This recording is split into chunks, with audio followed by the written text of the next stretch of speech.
So this is my face reveal. Hi guys. So those of you who are tuning in, I go by the moniker Tired Kiddo, and you can call me Tired, which I am. But let me introduce myself as Momo. My friends call me Momo, and it's what younger relatives called me when they couldn't pronounce my name. Essentially, for the summer, I'm in Colorado until school starts back up again. And because of baggage limitations, I could not bring my drawing pad, hence I couldn't really work on any digital art, hence no chibi me. But God help me if I'm not going to be productive while I have some free time. So I got creative, and thankfully, I have a few ideas. So today, I will be reading fan fiction.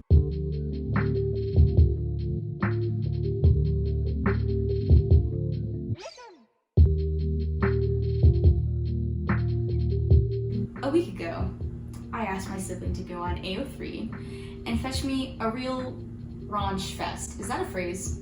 And lo, they succeeded, unfortunately. Now you may be asking, why this content? And to that I say, I thought it would be funny. There's a catch. To be more in line with guidelines, I made myself a little key by which to replace certain choice words. Now understand, I dabble in the consumption of fan fiction. I even tried my hand at writing some. However, know that I don't write smut. I'm just not good at it. I get too self-conscious. I blush. I digress. So among the reasons I'm replacing words is to again make it a little more digestible. I'm sure that even with my alterations, parts will be skipped. It's just too much. Also, I just want to streamline things. I'm aware, as I'm sure that many of you are, that many essential author has used many an alternate noun when describing men parts. There are too many, which is why I'll take the liberty of replacing any and all nounage, like verbiage, for male genitalia with Thingamageg. Simple, streamlined, classy. Female genitalia will be henceforth referred to as the Lost Woods, because if I can make a Zelda reference, I will. Boobies Tonhongerakoogers for a similar reason, but replace Zelda with Markiplier. I'll list out the descriptions, maybe in the description of this video, because I just don't want to list all of them right now. Now then, regretfully, the fanfiction that has been curated for us today as the first installation to this Read-A-Loud series is called Within Us. It is an Among Us fanfiction, and I'm already kind of regretting this. I haven't read this. I'm going in blind with just my backup words to help me make this experience a little bit more enjoyable. And I won't be reading this whole thing. And again, I'll probably skip around, especially if things get too bad, which I can tell by these tags, it will. That being said, now's a good time to let any underage peeps know that not everything that's on the internet is for you. I wouldn't recommend it if you were underage to seek out this story. I'm literally just making fun of horny people, because this stuff is gross, alright? You've been warned. Alright, let's get to it. Let's hop over to AO3. Oh my gosh. Okay. Let's start with the summary. I'm not gonna read these tags, they're really upsetting. Summary. It's not an easy job. No one ever told you it would be. It's a complex job that demands the ability to keep your cool. I can read. Keep your cool under pressure to be a good team player and to trust others to keep you safe. Still, it definitely gets worse when you find out there are imposters in your ship. You are the last human standing, and the imposters do not seem particularly interested in killing you as they did the others. Trapped with them, you have no choice but to try and survive and learn more about your captors. This is a reader/imposter's fic. Is this a genre? I'm so scared, you guys. Where reader, that's me, is the red crewmate. I usually play as Cyan. It will feature potentially triggering elements. Please read the tags and proceed with caution. I guess kind of like in broad strokes, it does say every chapter will have a warning regarding potentially triggering content in the notes. For example, this whole idea was for me to read, and I can't. No. Okay. This chapter will feature blood and gore, murder mystery, and angst. Chapter 1. Crewmate or imposter. It's not an easy job. No one ever told you it would be. Living in a spaceship meant to always be on the move, except for rare stops to refuel, and gather enough crewmates to keep things running smoothly is as complicated as it sounds. You have to be constantly checking the reactor for possible leaks or overheating, to run medical diagnosis at the med bay, to download data from one computer to another, and to even grab the weapons dock's joystick and exploit a cloud of meteors that might cause damage to your ship. It's a complex job that demands the ability to keep your cool under pressure, and to be a good team player, and to trust others to keep you safe. But as difficult as it is, there's always something that can make it worse. Ooh. That something came to you with the loud blaring of a klaxon. Is this a... Okay. Klaxon. Klaxon sirens. Is that normal? Is that what they're actually called? Anyways, that something came to you with the loud blaring of klaxon sirens and the pulsing of red lights just when you were walking down the hallway to the shield's room. Your communicator buzzed on your utility belt, letting out a crewmate's voice muddled by static. I found a body. White. White is dead. Your eyes go wide under your helmet, and your knees threaten to give. What? Someone killed a crewmate. Oh no. You've heard of this before. Stories about how ships that carried imposters disguised as crew. I read that wrong. Stories about ships that carried imposters disguised as crew. This is actually really well written. If I mess up something, like some sort of grammar, it's me. The imposters would often kill the crew one by one until only a single crew member was left, and no one knew what was done to that poor last person standing. I have a theory. Okay. Most theories ranging from them being brutally tortured and killed, eaten alive, or being sent out of the airlock just for the imposter's dark amusement. Your stomach churns at that. No, you don't want to be killed by these monsters. You draw in a deep breath, forcing yourself to walk down the hall towards the cafeteria. Maybe you could get some information on who could be the imposter. You take your sit. Never mind, I take it back. Sometimes people mess up, okay? And we can't make fun of them, especially with grammar, knowing that our public school system is what it is. You take your sit at the round table at the cafeteria, at the right side of Black, who's already sitting there along with Pink and Brown. Pink's shoulders are shaking, and she sniffles quietly. Brown is the first to speak. It's really hard to imagine these parts, the people that this writer is describing on the Among Us avatars, because they literally just look like penguins. Just colorful. I thought that the first time Among Us got big, I thought that it was just a bunch of penguins running around. I thought Club Penguin had beta resurgence. I don't know. But then I found out that they were astronauts. I'm like, yeah, okay, that checks out. But so, describing how this Among Us character's shoulders are shaking, it's kind of funny. I don't know. Okay.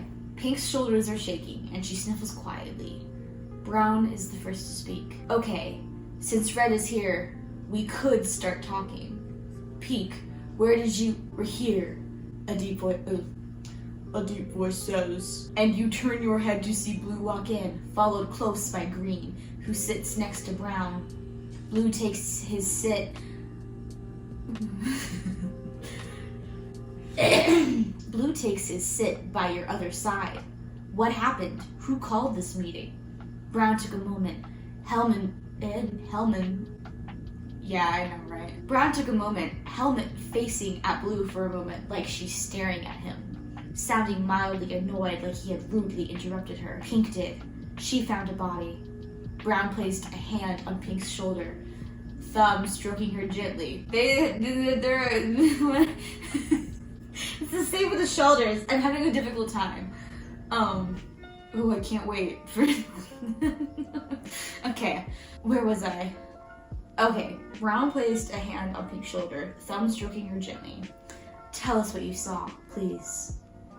Pink placed a hand over her helmet where her mouth would be. Like that would help her muffle her sobs. Okay. Her voice was crackling and punctuated by tiny sniffles. I was heading for the O2 room when I found a white on the floor. He was sliced in half all the way through. There was so much ouchy juice everywhere. Something did that to him. Something not human. I can't imagine any of us being capable of. She dissolved into a long wail while you and the others shared concerned looks. The helmets made it impossible to read someone's expression. You had to follow your impressions on their character by their actions prior to the murder and their words alone. Did you see anyone? Green asked hopefully. No, Pink sniffled. Just the body. I'm doing my best to read this word by word. It's hard to articulate, being upset.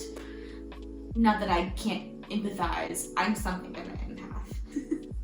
I remember guys saying that immediately. I heard from a buddy in a previous mission that imposters can enter vents and leave a room without a trace after killing someone, Black said tensely. I heard that too, you agreed. You agree.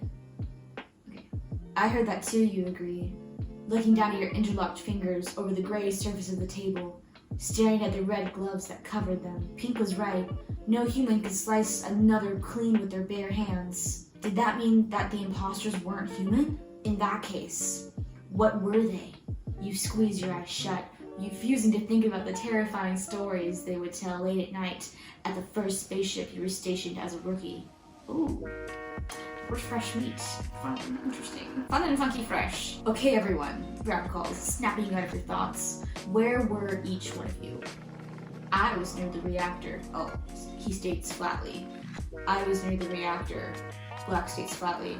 Keeping an eye on the damn thing because it kept getting hotter and hotter and I wanted to be there if it overheated so that I could take care of it. I walked in there for a moment before going to admin, Green adds. He's telling the truth. I was at navigation trying to chart a course, but Pink's alert interrupted me, Brown states. What about you, Red? You stutter a bit in your tension. Right beneath, you clear your throat. Sorry. Right beneath you, I was in shields. Brown does that same thing, staring at you without moving. It's scary, and you turn your face to look away. I was in O2, like I said, Pink says. Seeming to finally be able to speak without crying. I walked right past you. She raised a finger to point at Blue. Cue suspenseful music. Editor B. All faces turned at Blue, and Green is the first to ask what you are thinking. Wait, you were leaving O2? Right after... No, Blue cuts him off sharply. I wasn't leaving O2. I just walked past Pink in the hall on the opposite direction. Pink? Pink takes a moment before nodding. Yeah, he's right. I just walked past him. Then why did you say it like that, Black asks. Pink, if you think anyone's suspicious, you should be honest and tell us everything. There's nothing to tell, Pink exclaims nervously. But apparently the damage of her words is already done, because Green huffs, staring at the ticking numbers that glow on the corner of his tablet screen. Ticking numbers? Is there like a countdown for this meeting? Like actually? Okay. Oh yeah. Right underneath, every meeting had a limited time for discussing facts and voting. That prevented meetings from getting too drawn out and people to just start randomly accusing one another of their own personal feelings. I feel like if faculty meetings had the same sort of setup, the world would be a better place. I've just heard many people are complaining about their own faculty meetings. I would know though, I'm pretty unemployed. I'm a college student. School's my job. Voting should be concise and fast. And if you don't have all the facts, you should abstain from voting rather than try to make up reasons why someone was suspicious. Listen, Green says. White got killed. I don't know about you guys, but I don't want to get killed. The best thing we can do is get rid of the imposter as fast as we can. That said, Blue is sus. There it is! happened. I was waiting all chapter for this. Sus is the job's lingo for suspicious. Since time is of the essence, it was best to keep conversations concise and quick. Saying concise and quick isn't a very concise way to say concise and quick. You blink, opening your hands in the most universal gesture for what? I'm so confused. Okay. Why would you say that? Green turned to you. Because Pink has relevant information about him possibly leaving the murder scene. And because someone here is an imposter. And we need to vote them out before they kill us. Okay, I feel like at this point, I am just not here for what I need to be here for what I promised to all of you. I've literally only used one substitution word, which is ouchy juice. Okay, so I'm gonna try and see where it begins to like turn up on the heat. And you know what? Maybe I'll get confused. That seems like it probably will happen, like, you know, it's good. I'm always confused, it's fine. Oh, okay, right at the end of this chapter, it picks up. Okay. Black doesn't flinch as he squeezes the device with unhuman strength. It's inhuman, hun. It's fine, I said I wasn't gonna judge. Oh my gosh. It's cool, it's cool. Okay. Black doesn't flinch as he squeezes the device with unhuman strength into his fist until it breaks like a child's toy, falling apart on the floor in the shape of loose screws, plastic bits, and electronic parts. Sorry, Red. And it almost sounds like he means it. You are outnumbered now. No, you take a step back. Then another. No, no, no. You turn around and start running, your heart thudding in your chest and fear tightening in your throat. Your steps echo in the empty hallways, pounding on the metallic plates with every messy, desperate stride you take. If you get to the comms room, you might be able to relay a message and maybe find a ship, any ship nearby, and beg for rescue before the lights go out. And you are bathed by red emergency lights as the klaxon sirens start blaring. Sabotage. Every room is a death trap now, and twice as dangerous in the dark. Your life is in the hands of two imposters, and you have the nauseating feeling that they want to turn this into some sick game of hide and seek.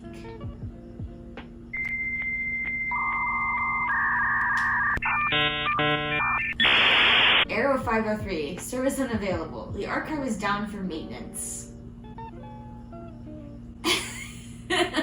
Cool. I'm so upset. Damn, they really killed everybody. Spoilers.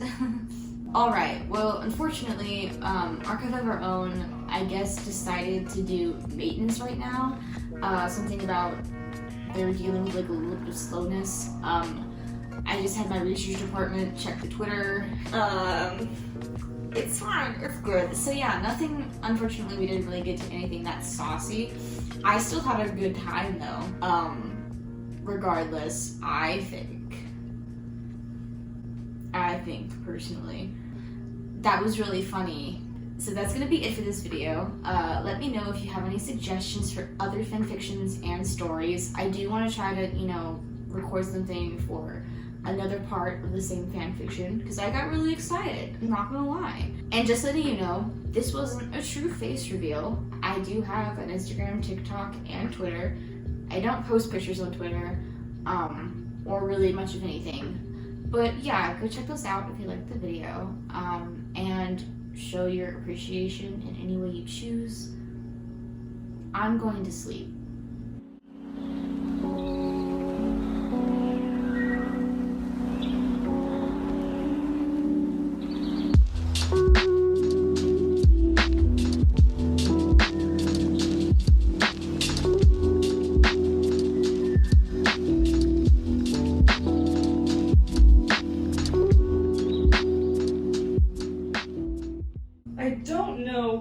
Comment this was. Clearing your browser cache and refreshing the page. Is it not cache? It's cache. Why would it be? Okay.